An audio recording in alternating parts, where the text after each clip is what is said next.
దొంగలు పడ్డ 6 నెలలకు కుక్కలు మురిగిన చందంలా కూటమి సర్కార్ పనులున్నాయి. ఉమ్మడి నెల్లూరు జిల్లాలో రెండో దశ వరి కోతలు సైతం పూర్తయిపోయాయి.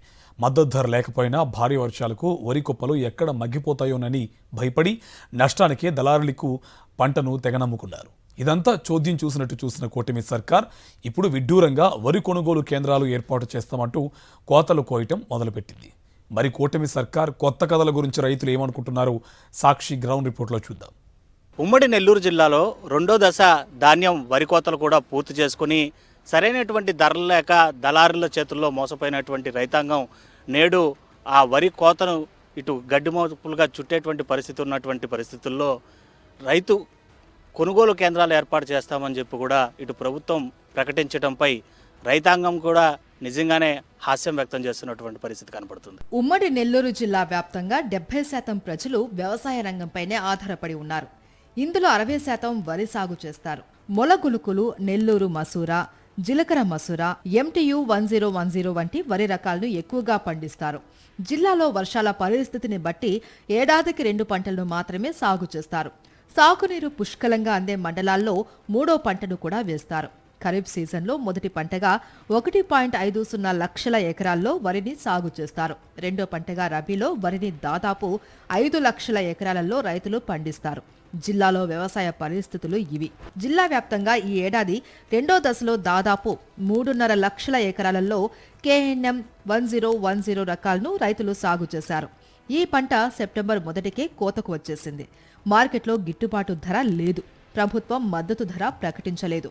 ఇటు కొనుగోలు కేంద్రాలు ఏర్పాటు చేయలేదు. వీటికి తోడు కోత కోసి కుప్పలు వేసిన తర్వాత భారీ వర్షాలు కలిసి జిల్లా రైతాంగాన్ని అతలాకుతలం చేశాయి. 850 కిలోల పుట్టి వరికి 19,800 రూపాయల మద్దతు ధర ఇవ్వాల్సింది ఉండగా ప్రభుత్వం చేతులెత్తేసింది. విపత్కర పరిస్థితుల్లో చేసేదేమీ లేక రైతులు పుట్టికి 13,500 నుండి 15,000 రూపాయలకే అమ్మేయవలసిన పరిస్థితి ఏర్పడింది.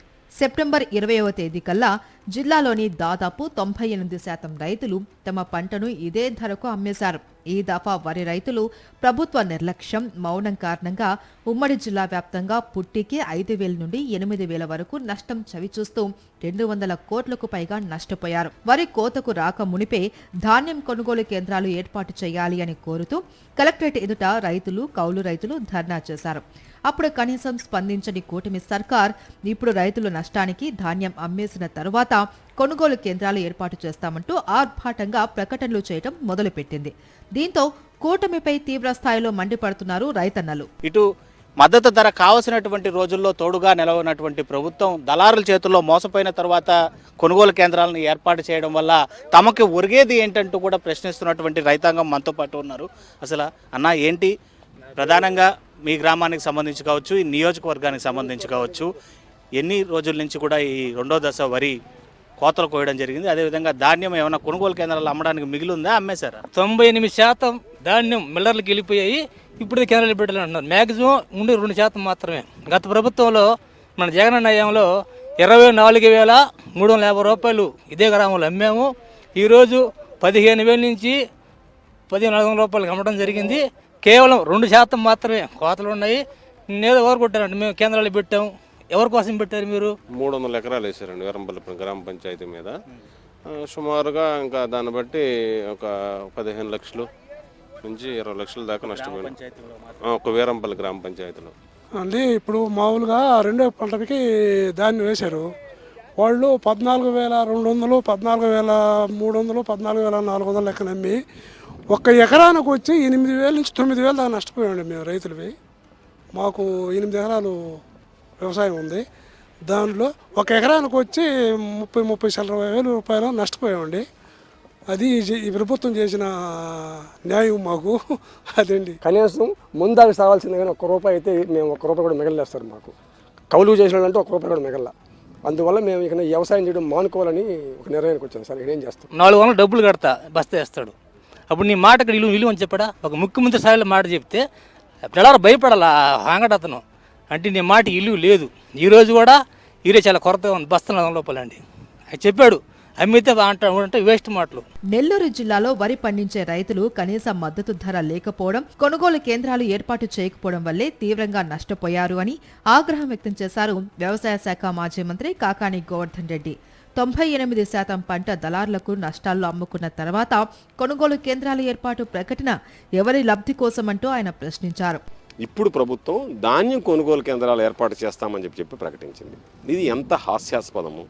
నాకు చాలా విజన్ ఉంది, రైతులను ఆదుకునేటువంటి శక్తి ఉంది, స్తోమత ఉంది, నాకున్నంత అనుభవం లేదని చెప్పేటువంటి చంద్రబాబు రైతులు పంట పూర్తయిన తర్వాత, కోతలు పూర్తయి రైతులు అమ్మేసిన తర్వాత అప్పుకి పాపం వర్షం వస్తుంది ఎవరో ఒకరు కొంటారని చెప్పి అప్పుకి రైతులు ధాన్యాన్ని తెగనమ్ముకున్న తర్వాత ఈరోజు నేను ధాన్యం కొనుగోలు కేంద్రాలు ఏర్పాటు చేస్తానంటే ఎవరి లబ్ధి కోసం?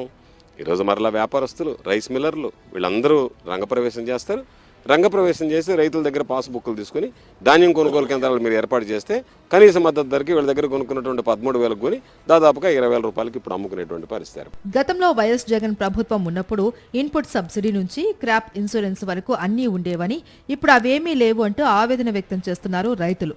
కనీసం మద్దతు ధర ప్రకటించకుండా అంతా అమ్ముకున్న తర్వాత కొనుగోలు కేంద్రాలు ఎవరి కోసం ఏర్పాటు చేస్తున్నారంటూ సీఎం చంద్రబాబును నిలదీస్తున్నారు. కళ్ళబొల్లు మాటలు చెప్పడమే తప్ప రైతాంగానికి ఎక్కడా మంచి చేసినటువంటి దాఖలాలు లేవు.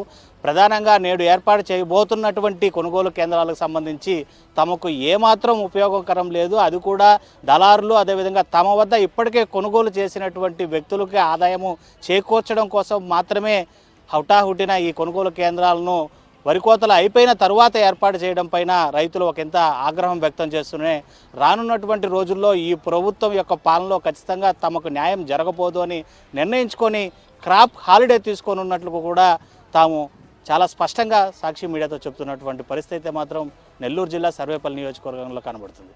వీడియో జర్నలిస్ట్ భద్రతో లోకేష్, సాక్షి టీవీ.